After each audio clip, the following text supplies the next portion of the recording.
Nous voulons vivre dans un monde de compétences, pas dans un monde qui prône le diplôme et à la fin, il n'y a rien, il n'y a pas de travail et on revient à zéro.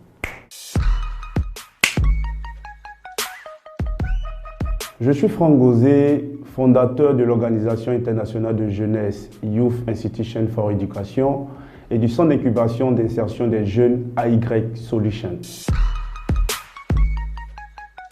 Franck Gauzet est un jeune Ivoirien de 34 ans, marié et père de 2 enfants. J'ai fondé le projet Youth Institution for Education parce que je me dis qu'il faut faire du give back. Comme tout jeune Africain qui lutte pour voir l'Afrique rayonner de mille feux, qui travaille à ce que les jeunes puissent être conscients qu'ils ont le talent pour développer le continent.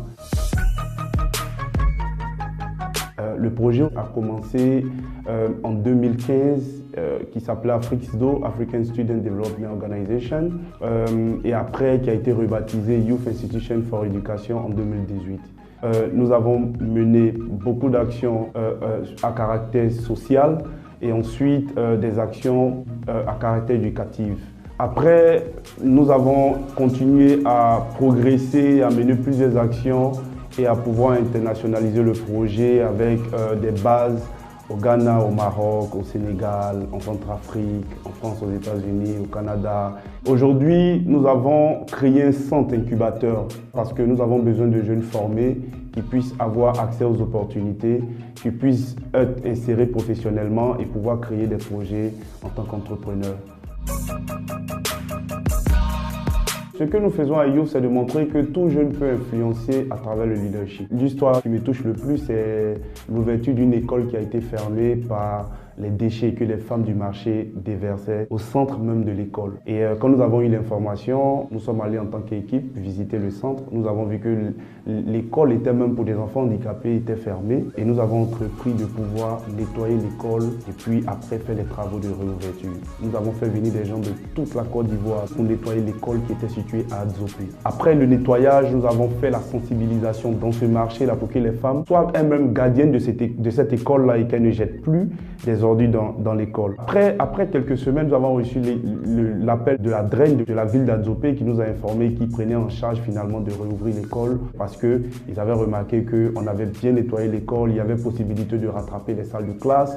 Il a fallu juste pas l'argent pour pouvoir influencer la réouverture d'une école. Aujourd'hui, nous sommes fiers de voir que plus de 300 élèves ont repris les classes. Et pour nous, ça, c'est de l'influence. Je suis vraiment en train de réaliser ma mission de vie parce que j'ai pu créer une flotte de solidarité avec les jeunes qui arrivent à travailler pour eux-mêmes et qui arrivent à trouver des solutions pour eux-mêmes. Nous travaillons plus à l'engagement et nous savons qu'il n'y a que l'engagement qui peut permettre le changement.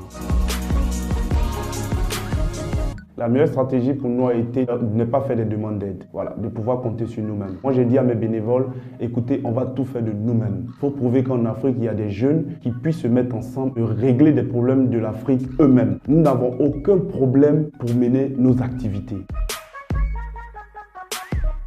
Il faut dire que tout ce qui est bénévole est lié au leadership. Une équipe qui a un très bon leader, qui comprend le leadership, qui sait appliquer le leadership, n'a pas un problème de bénévole. Le leadership, c'est l'influence. Donc si tu n'as plus de bénévoles, cela veut dire que tu n'arrives pas à influencer des jeunes. Nous, on mobilise. Si vous voyez nos activités, vous allez voir qu'il y a toujours du monde. Pas parce que je suis un bon leader, mais parce que j'ai pu créer une chaîne de valeur. Comme toute équipe, il y a des hauts et des bas. Et voilà, nous, on essaie de foncer en tant qu'équipe, on a les résultats qu'il faut. Cela nous a permis d'ouvrir un centre incubateur qui s'appelle AY Solutions, donc c'est African Youth Solution Center. Donc il y a le centre d'incubateur et d'insertion des jeunes qui fait ce pas. Et croyez-moi, il y a de monde, il y a des jeunes qui viennent se faire former chaque jour.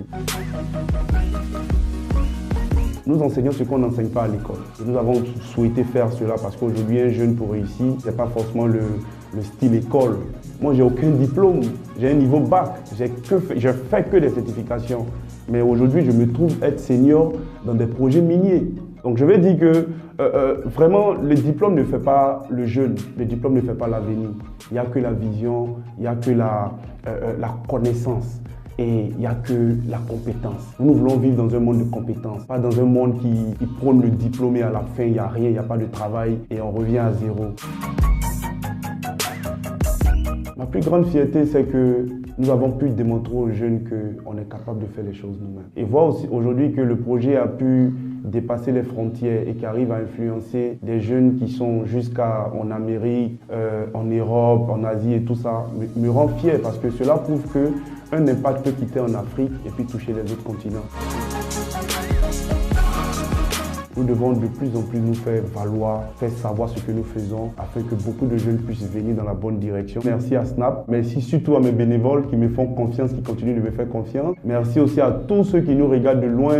C'est vrai que nous travaillons sur fonds propres, mais on n'est pas fermé à des dons. C'est vrai que sans eux ou avec eux, on peut avancer, mais il sera bien qu'ensemble on puisse avancer.